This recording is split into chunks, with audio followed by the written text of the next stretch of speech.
राव विद्यापीठ में आपका स्वागत है। आप देख रहे हैं राव विद्यापीठ।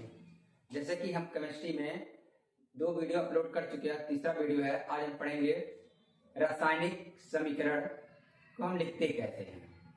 रासायनिक समीकरण को हम लिखते कैसे हैं, उसमें कौन कौन से अभिकारक कौन है, उत्पाद कौन है, उत्प्रेरक क्या है, उसमें जो आप एरो साइन लगाते हैं वो लगता कैसे है। आज हम इसके बारे में डिटेल से चर्चा करते हैं। चलिए हम ठीक है स्टार्ट करते हैं। आज हम पढ़ेंगे रासायनिक अभिक्रिया का निरूपण। रासायनिक अभिक्रिया का निरूपण। अब निरूपण में इसमें आते हैं अभिकारक होता है, हमारा उत्पाद होता है। तो सबसे पहले हम अभिकारक की बात करते हैं। अभिकारक एरो ये होता उत्पाद। अब इस पे उत्पाद जो होता है, इसके जो बीच में यहां हम लिखते हैं ताप यानी दाब, ये था उत्प्रेरक। क्या होता है? उत्प्रेरक होता है। ठीक है, अब देखते हैं अगला। यानी अगर कोई अभिकारक या उत्पाद ठोस में अवस्था में है, किस अवस्था में है? ठोस अवस्था में है, तो उसके लिए हम प्रयोग करते हैं स्मॉल एस से। क्या करते हैं? मुझे इंडिकेट करते हैं। अगर जैसे सोडियम है Na, अगर ये लिखा है, इसका मतलब है ये सोडियम कैसा है? एक ठोस धातु। कैसा धातु है? एक ठोस धातु है। ठीक है, अब इसी प्रकार अगर द्रव आता है, क्या आता है? द्रव, उसके लिए लिक्विड यानी लिक्विड होता है, इसके लिए हम स्मॉल एल का प्रयोग करते हैं उसको प्रदर्शित करने के लिए। इसी प्रकार आता है गैस। क्या आता है? गैस, इसके लिए हम स्मॉल जी का प्रयोग करते हैं। किसका प्रयोग करते हैं? स्मॉल जी का प्रयोग करते हैं। अगला है हमारा वाष्प। क्या आता है? वाष्प, ये अगर कहीं है तो इसको लिए हम स्मॉल वी का प्रयोग करते हैं। किसका? स्मॉल वी का प्रयोग करते हैं। इसी प्रकार हम अगर जलीय कोई विलयन है, कैसा विलयन है? जलीय विलयन है, हम अगर इसको इंडिकेट करने के लिए हम ए क्यू का प्रयोग करते हैं। किसका? ए क्यू का प्रयोग करते हैं। ठीक है, ये हमारा होता है रासायनिक समीकरण में ये तत्व के बारे में लिखा होता है। कौन सा तत्व हमारा ठोस है, कौन सा द्रव है और कौन सा गैस है, कौन सा जलीय विलयन है। तो हम यहां से क्या करते हैं, उसको हम पहचान कर लेते हैं। अब सभी हम एक एक एग्जांपल देख लेते हैं। ऐसा है सोडियम, पहले ठोस की बात करते हैं। यानी हम सोडियम ले लिए, इसके आगे यस लिखा है, तो कैसा धातु है? ये हमारे ठोस अवस्था में। किस अवस्था में है? ठोस अवस्था में। अगला है द्रव अवस्था में, यानी हम जल ले लिए।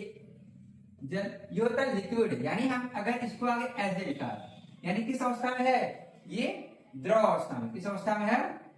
यह द्रव अवस्था में है। आगे हम ले लिए गैस, जैसे हम ले लिए हाइड्रोजन गैस या ऑक्सीजन गैस। ये जो गैस अवस्था में है, किस अवस्था में है? इसके बगल में ऐसे लिखा मिलेगा आपको जी, यानी क्या मिलेगा? जी। ये किस अवस्था में है? ये हमारे गैस अवस्था में है। किस अवस्था में है? गैस अवस्था में। आगे है जैसे मिल गया NaCl का जलीय विलयन। NaCl का जलीय विलयन, तो हम इसको इंडिकेट करेंगे AQ। तो ये हमारा क्या है? जलीय विलयन।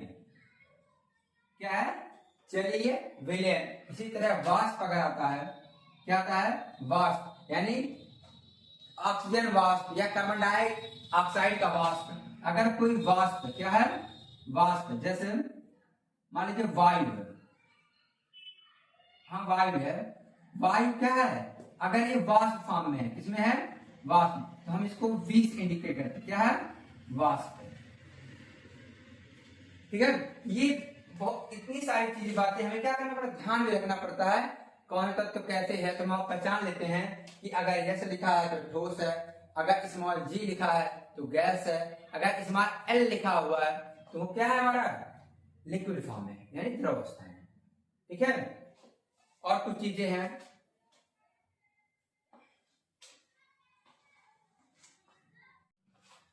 इसी प्रकार हम आगे की तरह स्टार्ट करते हैं। और कुछ होता है, जैसे अगर ये साइन अगर है, अगला है हमारा अगर ये साइन, इसका मतलब है ताप। क्या है? ताप। यानी उसको हम क्या कर रहे हैं? गर्म कर रहे हैं। क्या करते हैं? गर्म कर रहे हैं। और ये जो साइन होता है, ये इसको कहते हैं एरो या तीर कहते हैं इसको, और कहते हैं अनुत्क्रमणी। क्या होता है?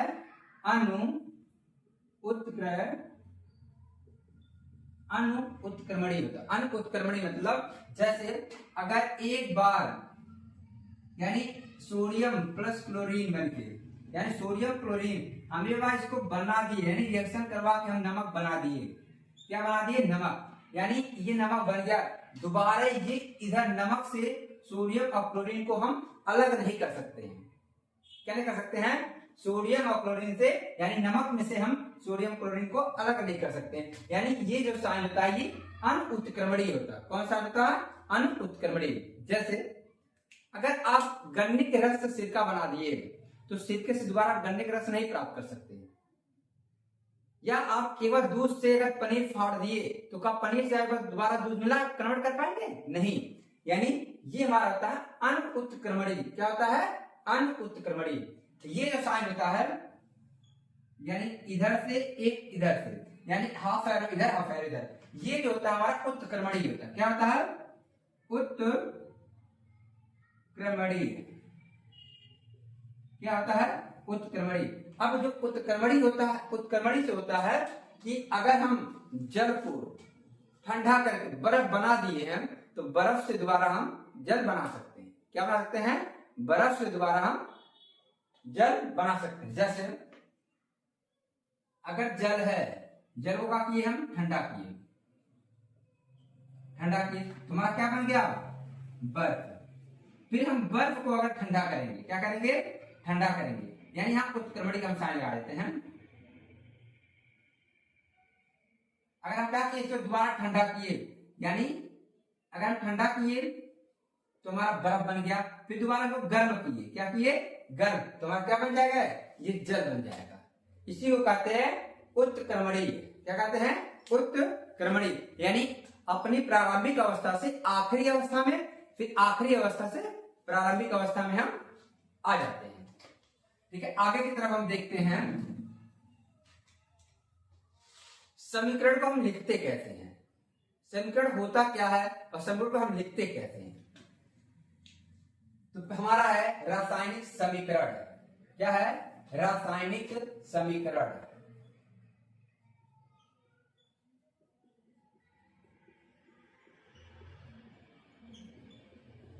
रासायनिक समीकरण यानी केमिकल रिएक्शन, रासायनिक समीकरण कहते हैं। यानी जब दो या दो से अधिक अभिकारक को, जब दो या दो से अधिक अभिकारक को आपस में क्रिया करवाते हैं, उससे जो हमारा एक नया पदार्थ बनता है उसे हम उत्पाद कहते हैं। उसी को यानी अभिकारक और उत्पाद को जब हम उनके चिन्हों यानी संक्षिप्त रूप में लिखते हैं उसे हम कहते हैं रासायनिक समीकरण कहते हैं। क्या कहते हैं? रासायनिक समीकरण कहते हैं। देखते हैं, जब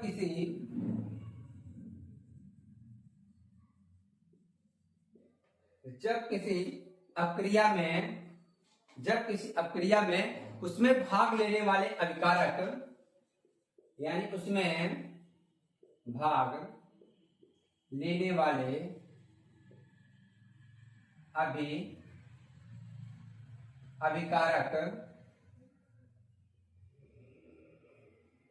अभिकारक तथा उससे बनने वाले पदार्थ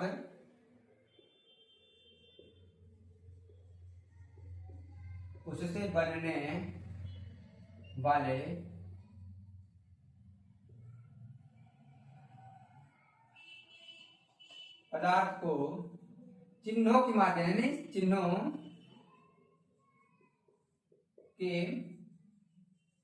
माध्यम से लिखा जाता है,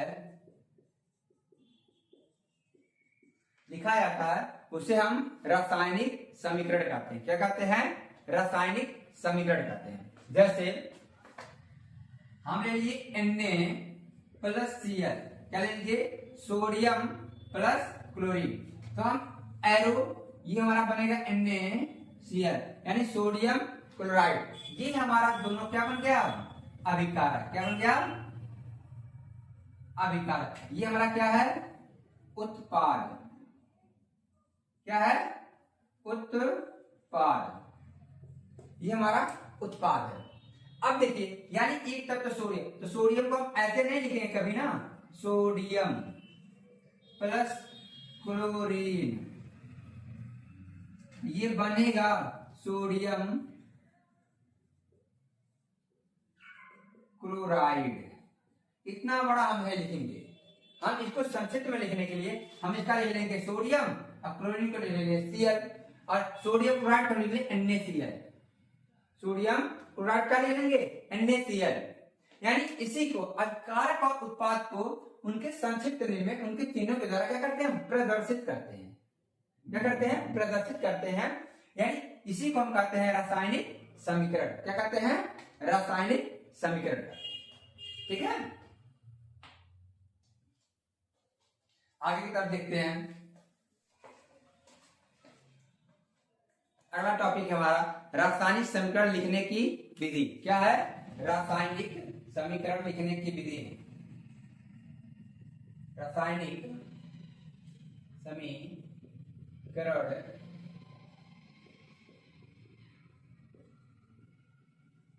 विधि, रासायनिक समीकरण लिखने की विधि। तो सबसे पहले हम रासायनिक समीकरण जब हम लिखते हैं तो हमें अभिकारक और उत्पाद को उनके संक्षिप्त रूप में लिखते हैं। तो हम एक एक पॉइंट में लिखते हैं। पहला पॉइंट है, यानी जो हमारा अभिकारक होगा, यानी अभिकारक को हम पहला अभिकारक को उनके संक्षिप्त रूप में लिखते हैं। कहां लिखते हैं, संक्षिप्त रूप में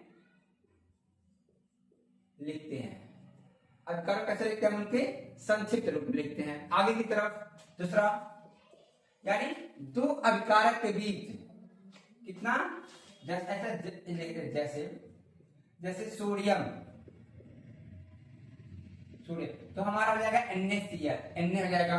अगला है ऑक्सीजन, तो हमारा क्या हो जाएगा, संक्षिप्त रूप में इसका O हो जाएगा। अगला, यानी दो अभिकारक के बीच हम प्लस का साइन लगाते हैं। यानी दो अभिकारक को जोड़ने के लिए, दो को जोड़ने के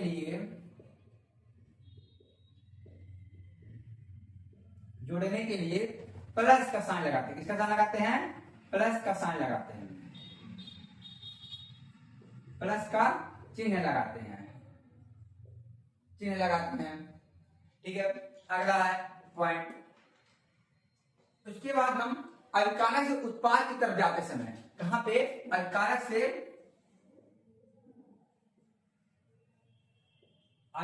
से उत्पाद की तरफ तीर, यानी तीर का चिन्ह लगाते हैं।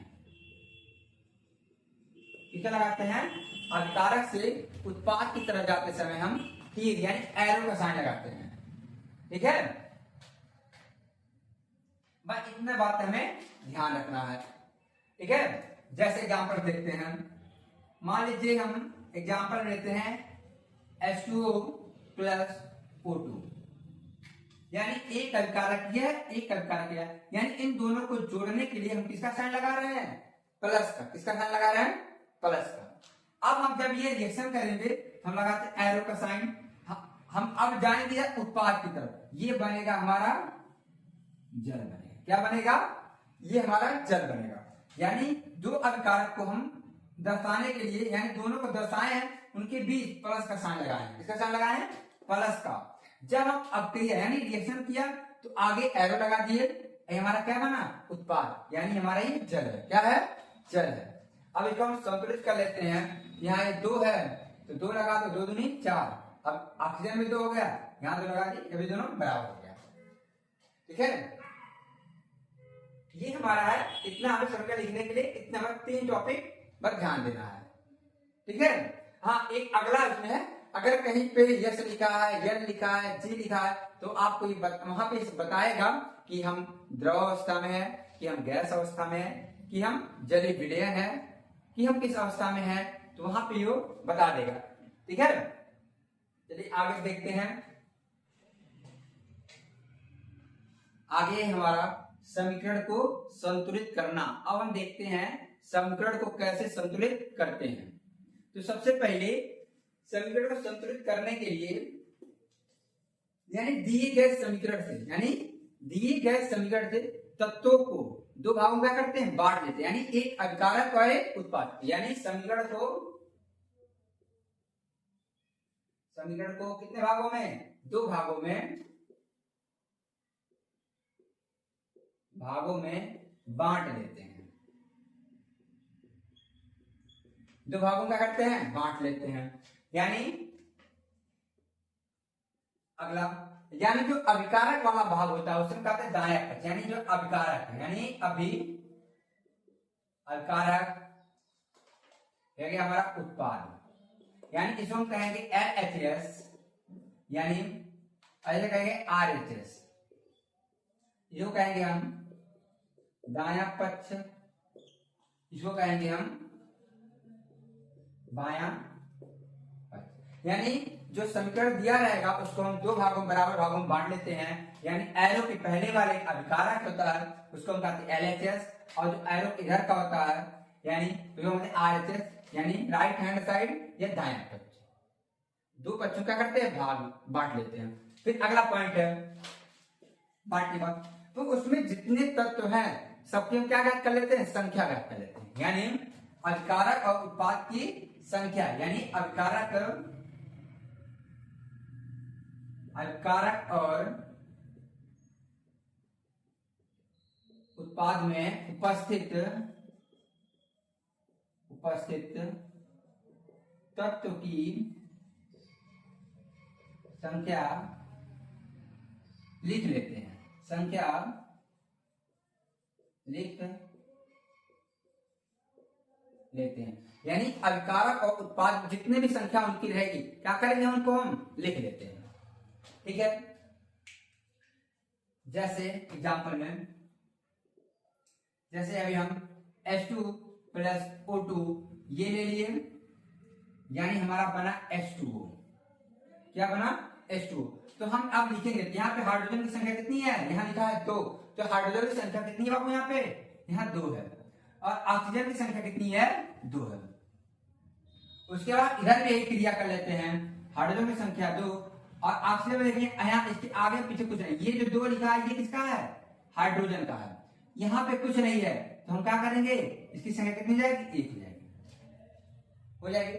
अब हम ऐसी संख्या से गुणा करेंगे, यहाँ पे चाहे यहाँ पे और यहाँ पे, कि क्या हमारी समीकरण क्या हो? हमारा समीकरण बराबर हो जाए। यानी ऐसी संख्या से गुणा करते हैं, ऐसी संख्या से गुणा करते हैं कि समीकरण बराबर हो जाए। ऐसी संख्या से हम गुणा करते हैं, समीकरण क्या हो जाए? बराबर हो जाए। अब देखते हैं कि सब संख्या गुणा करते हैं। यानी हाइड्रोजन कितना? इधर 2 है, अभिकारक यहाँ पे ऑक्सीजन 2 है, एरो यानी हमारा हो गया H2। अब देखिएगा यहाँ पे हाइड्रोजन कितना है? हाइड्रोजन कितना है? यहाँ पे हाइड्रोजन है 2 है, यहाँ हाइड्रोजन कितना है?